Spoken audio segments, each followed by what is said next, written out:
Dəyərli izləyicilər, bir gündə 2 həkimlə bağlı, təkcə bir gündür, amma hər gün estetik cərrahlarla bağlı, plastik cərrahi əməliyyatı edənlərlə bağlı bu cür şikayətlər gəlməkdədir. Və şikayətlər fikir verin ki, mənim üzüm qəşəng olacaqdı, olmadı deyil.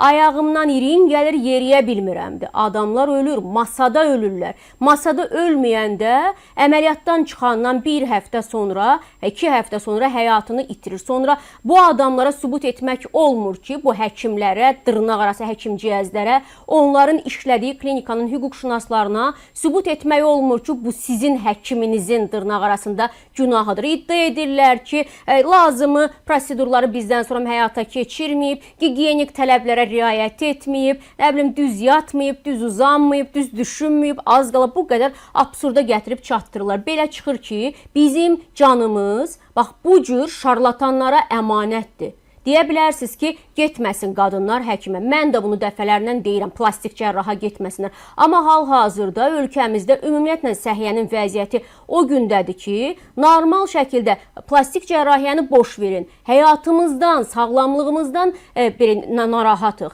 Hansısa bir həkimə getmədən öncə 50 yerlə məsləhətləşirik, qorxuruq. Təkcə müalicə düzgün olmayacaq, yox. Bunun hansısa fəsadı çıxacaq deyə qorxuruq.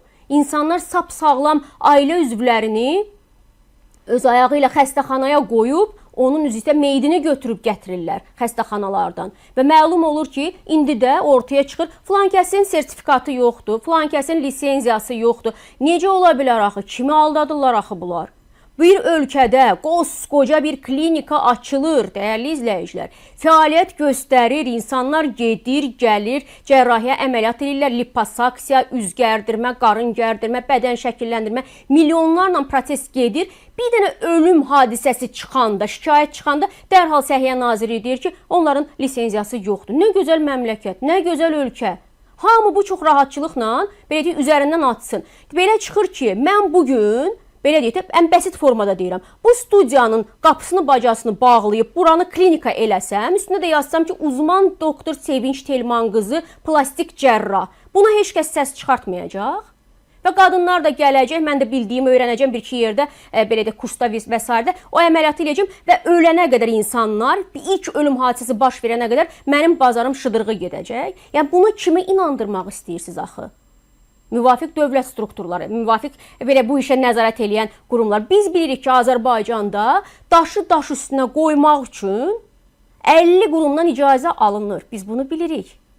Biz bilirik ki, heç bir insan burada hətta bir mağaza açmaq, bir belə deyək, el dilində isə bir toçka açmaq, bir piştaxta açmaq belə bu ölkədə asan başa gələn bir şeydir. Çünki hər şeyin qaydası var, qanunu var, icazəsi var. Bir yerdən 50 dənə yerdən gəlib yoxlamaları var. Gözəllik salonları, balaca məsələn məhəllə gözəllik salonları var. Bilirsiniz, yəni böyük mərkəzlərdən danışmıram. Məhəllə arası salonlar olur. 3 nəfər ustanın işlədiyi salonlar. Siz bilirsinizmi, ora gün ərzində neçə dənə yoxlama gəlir? Neçə qurumdan gəlirlər, kartı yoxluyurlar, nə bilim, kassanı yoxluyurlar, sanepidstansiya gəlir filan yeri yoxluyur, vergilər gəlir başqa yeri yoxluyur. 50 qurumdan yoxlama gəlir, yoxluyur. Amma siz bizə, bir Azərbaycan vətəndaşına, bu qədər təcrübəli olan Azərbaycan vətəndaşlarına inandırmaq istəyirsiniz ki, bu ölkədə hər hansı bir, belə deyək də, həvəskar, peşəkar yox, hər hansı bir həvəskar klinika aça bilər, aylarla fəaliyyət göstərə bilər orada. Qadınları biçər, tikər, kəsər, yağını götürər, yağ vurar, nə bilim, bədənini şəkilləndirər, üzünü gərdirər, dodağını şişirdər, burnunu kəsər. Heç kəsin də bundan ruhu duymaz və birdən-birə məlum olar ki, bu klinikanın lisenziyası yoxdur və bu həkimin də ümumiyyətlə heç bir fəaliyyət göstərmək üçün icazəsi yoxdur. Deməzsiz aldatdım. Deməzsiz ki, biz çox sadəlövük. Doğrudanmı bu qədər hər şey sadədir? Yəni deyirəm, onsuz sağımız, solumuz hara baxırıq, bütün sahələrdəki problemlər üstümüzə gəlir. Amma bu can sağlamlığıdır, başa düşürsünüz? Can sağlamlığıdır. Toyxanada kim istəyir nə gətirir, yeməyi belə deyək də qoyur masaya, insanlar zəhərlənir, öləni var, belə deyək də vəziyyəti bərbad olanı var. Yenə də deyirlər ki, günah bizdə, deyir ki, günah ora yemək gətirənlərdədir. Yəni yoxlama deyilən şey yox. Baxırsan digər başqa sahələrdə, yəni qanunsuzluq bəs deyincədir. Amma bu səhiyyə elə bir şeydir ki, dəyərli izləyici, burada, yəni belə deyək də, öz fəaliyyətlə məşğul olmaq ümumiyyətlə mümkün deyil.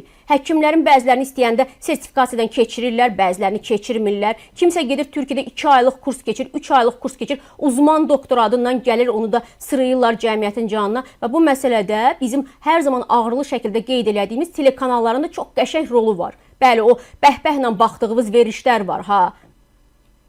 3 Zaur, nə bilim, 3 Elgiz, o birisi, bu birisi, Lalə, Malə, hamısının verişləri var. Baxmısınız da hamısına. O həkimlər çıxırlar ora, birini əməliyyat eləyirlər, güya xeyriyyə məqsədindən, reklamı tuturlar.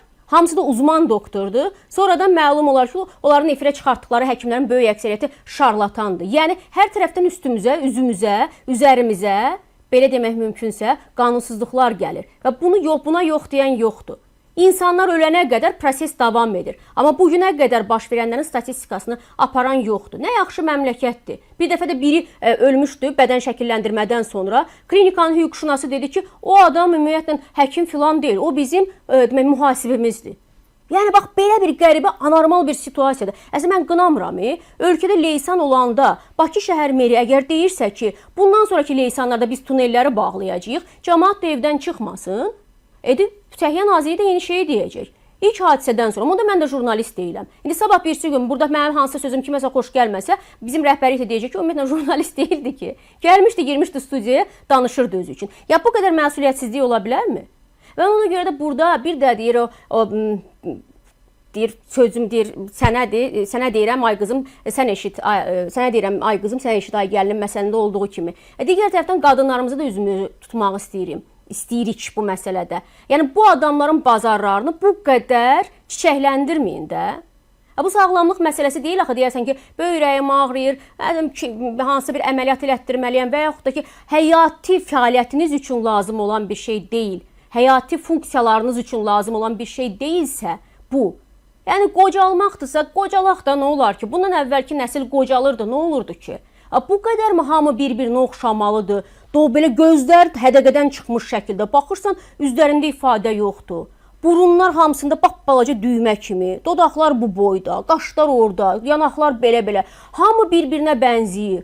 Bunun davası, o hətta fikir verin ayağından irin gələn qadına. Gedib ayağının estetik əməliyyatını keçirdi. Bax, bu ayağın estetik əməliyyatı nə deməkdir? Yəni, bu axır vaxtlar son 5-6 ildə virus kimi Azərbaycan qadınlarının canına yayılıb.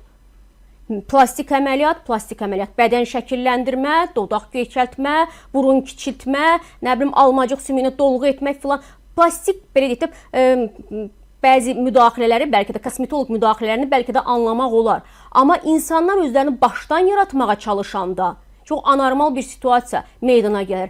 Bir neçə ay bundan əvvəl demək xaricə gedəndə pasport nəzarətində adam demək pasportunu verib qadın, şəkli 5 il əvvəlkidir, 4 il əvvəlkidir. Sonra təbii ki dəyişib və oradakı belə deyək aeroportdakı işçi iddia edirdi ki, sən bu qadın deyilsən, bu adam deyilsən, başqasının pasportundan gəlmisən və o adam bizim Azərbaycanımız idi. Orada özünü öldürürdü ki, yox bu mənəm, sadəcə yox mən plastik əməliyyat keçirmişəm. Yəni özünü 5 il əvvəlkindən tamamilə tanınmaz bir hala gətirən plastik cərrahların ümidinə veriblər özlərini Azərbaycan qadınları. Ona görə onların bazarı bax bu qədər inkişaf eləyir, biri-birinin ayağını şikəst eləyir, adamlar yeriyə bilmir. Birisi, yəni bunu boş verən insanlar ölürlər masada, təsəvvür eləyin. Masada ölürlər, masada ölməyəndə 10 gün sonra ölür. Sonra da deyirlər ki, siz düzgün, nə bilim, gigiyena tələblərinə riayət etmədiniz, bizim məsləhətlərimizə riayət etmədiniz, tənzifi düzgün açmadınız, məlhəmi düzgün vurmadınız, ona görə də öldünüz. Nə gözəl məmləkət. Səhiyyə Naziri dedi ki, bizə heç bir aidiyyatı yoxdur, onlar qanunsuz fəaliyyət göstəriblər.